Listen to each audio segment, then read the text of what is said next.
this time of the year, you will see many talking about what's coming next year from Canon, Nikon, Sony and so forth. I also did a video about Sony and that's certainly very valuable.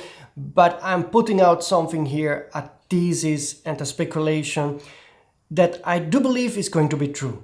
And I believe this will not be the year of Canon, of Nikon, of Sony, but of the Chinese manufacturers. And I have 3 very good solid reasons why I'm likely to be true.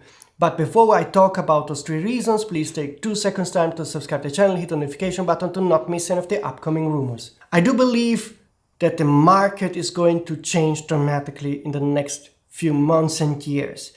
And I also believe that Japanese manufacturers, conservative as they are, will not be ready for that. While Chinese manufacturers are certainly more innovative, they risk more, and I can see a trend why in 2024 we will get many excellent products from Chinese manufacturers. And now I'll give you the 3 reasons why I think 2024 will be the final definitive year where Chinese manufacturers will catch up or even surpass in some aspects Japanese manufacturers. The first one has to do with lenses. As you know, there are many Chinese manufacturers making lenses. They're making affordable autofocus lenses that certainly are selling well, but they are also now starting to make very high-end quality autofocus lenses, like for example the Viltrox 60mm 1.8 I'm using right now to record this video. It has autofocus, excellent image quality, and it has half or a third of the price from Sony equivalent lenses, even less pricier than Sigma or Tamron lenses. And as you know, for example, Viltrox will announce a 135 1.8 autofocus full frame lens in January, February.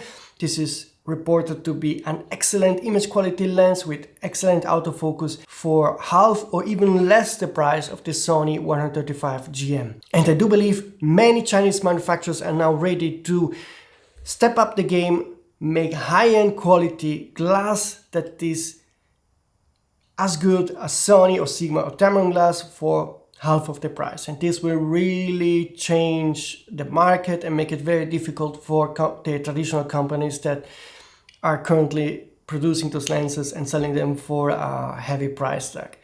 The second reason why I do believe that Chinese manufacturers are going to take over slowly Japanese manufacturers is that they're really thinking out of the box. Like for example, the most recent DJI Osmo 3 announcement, a vlogger focused camera that really is very popular among vloggers, while Japanese manufacturers are releasing more kind of still classic layout vlogger camera, like for example the ZV-1, ZV-1F, ZV-E10 II that is coming next year, but also from Canon and Nikon.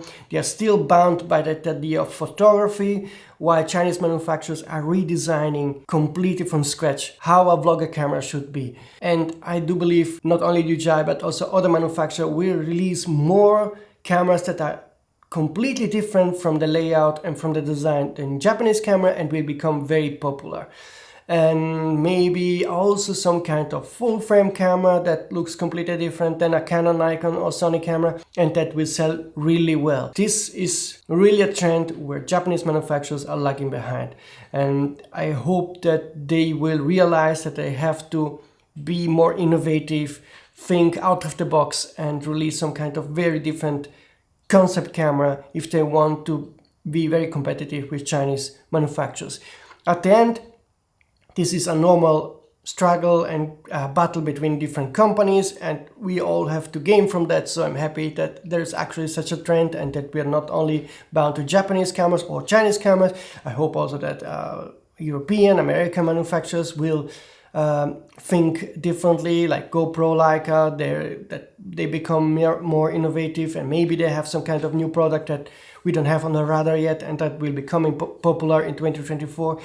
But I can certainly see a trend towards more different kind of camera that are no more bound to classic photography. The third reason why I think Chinese manufacturers are really going to be very important in 2024 is that we know they now also will start to make mirrorless interchangeable cameras.